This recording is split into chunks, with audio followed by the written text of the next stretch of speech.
coincides with a doomsday timeline.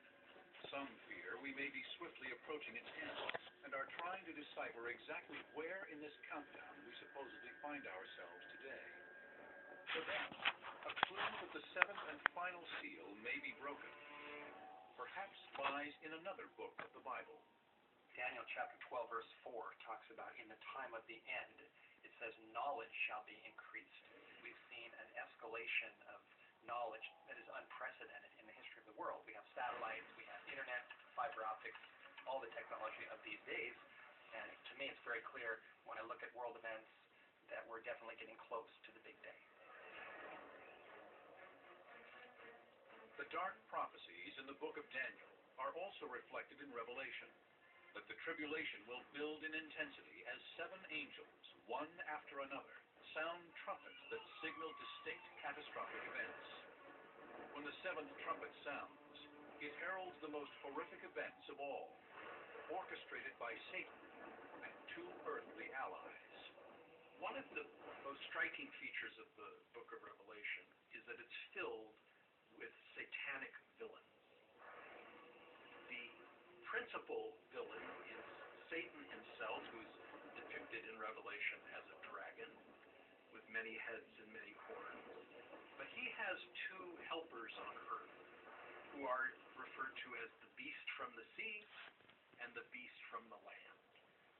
All of them are understood to be symbolic references to human beings who will put themselves in service to Satan, who will hold positions of earthly power, who will lead earthly armies into battle. Biblical experts believe the beast from the sea is Satan's chief emissary, the Antichrist. The beast from the land is another figure, Satan's aide, known as the false prophet. You have an unholy trinity, the devil, the Antichrist, and the false prophet, and the devil is trying to make the world believe he's God. And the Antichrist is trying to make the world believe he's Jesus. And the false prophet is trying to make the world believe he's the Holy Spirit. So you have an anti-trinity that operates really powerful during those last 3.5 years. Experts of biblical prophecy suggest that this unholy trinity builds a world of followers by deception, while conspiring to seize control of heaven and earth. But who are these two allies of Satan? The identity of the Antichrist has been debated for nearly 2,000 years. Muhammad was seen as the Antichrist. Martin Luther thought that the Pope was the Antichrist. The Pope thought that Martin Luther was the Antichrist. The English thought that Napoleon was the Antichrist. In the 20th century, we've had many, many candidates. Hitler and Mussolini, Lenin and Stalin. The famed 16th century seer, Nostradamus, also wrote of the Antichrist, but there is no consensus among his interpreters about whom he may have identified. Some biblical scholars suggest the Antichrist, described in the Bible as a beast from the sea, may indicate that he will rise from a country bordering antiquity's principal body of water, the Mediterranean Sea. Revelation states he is destined to confront Jesus Christ, but not before a critical series of events takes place. Christian fundamentalists see three definite signs before Jesus will return. The first was the gathering of all the Jews in Israel, and that of course has happened in 1948 when the state was declared. The second was the taking by the Jews of Jerusalem, and that of course happened during the War of 1967. The third is the rebuilding of the temple.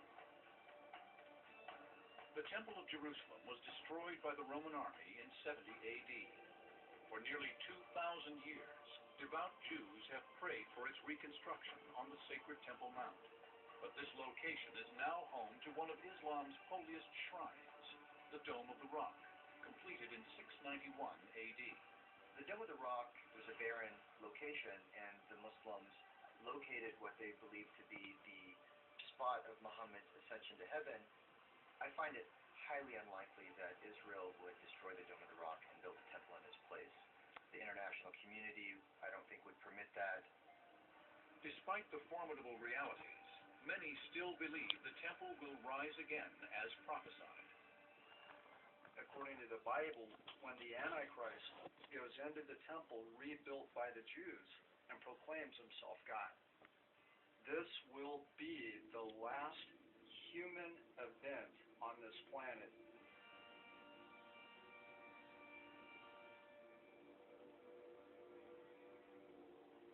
Revelation describes that as the Antichrist and the rest of the unholy trinity seduce mankind, a final horrific series of disasters strikes. The biblical text describes them as 7 vials containing the poison of God's further wrath. And they are similar to the trumpets. In fact, they follow pretty much sequentially the same pattern of hitting land and ocean and rivers and the air, but instead of doing about a third part damage, they do total damage. Revelation depicts this wave of disasters as the final sweep to exterminate all those who refuse to follow God. The scenario described is gruesome. When the angels release the contents of their vials, pestilence and disease run wild.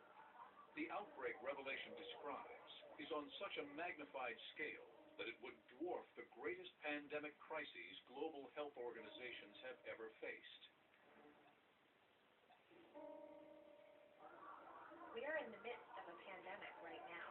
The H1N1, or the swine flu virus, is in a pandemic alert state of 6 by the WHO.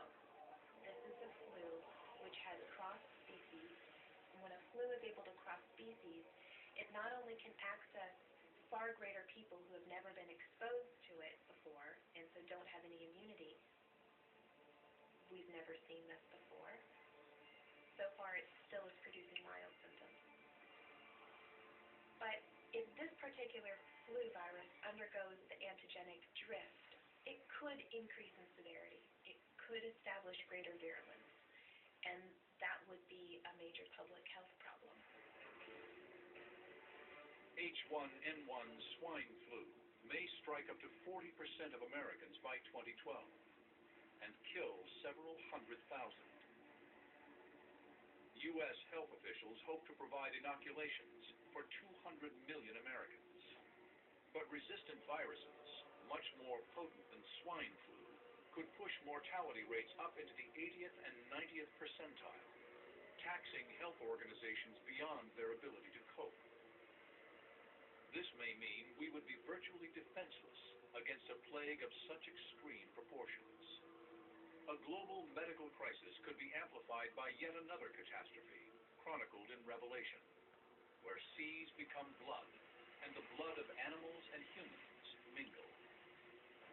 Some interpreters say this part of Revelation's prophecy suggests the world's water supply will be rendered undrinkable, possibly by the rotting, plague-ridden bodies of millions of victims. The biblical text states that other poisons follow from each vial until the world is nearly desolate. Some suggest this may already have begun, in the form of a naturally occurring process called algal bloom. Also known as red tide, it is a phenomenon that can turn water crimson. A high concentration of microscopic algae produces harmful neurotoxins that can kill fish, birds, and marine mammals. Spread globally, millions would die.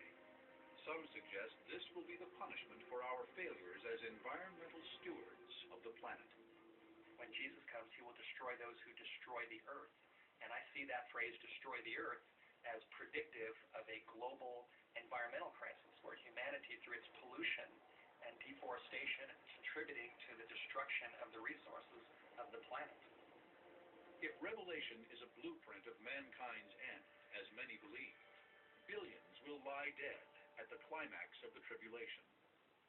The book of Revelation is like a lens or a magnifying glass or a telescope through which we can peer and ponder this great mystery of endings. Revelation is full of monsters, it's full of catastrophe, it's full of villains and evil figures, and surely the author of Revelation was a great creative genius who understood how to stay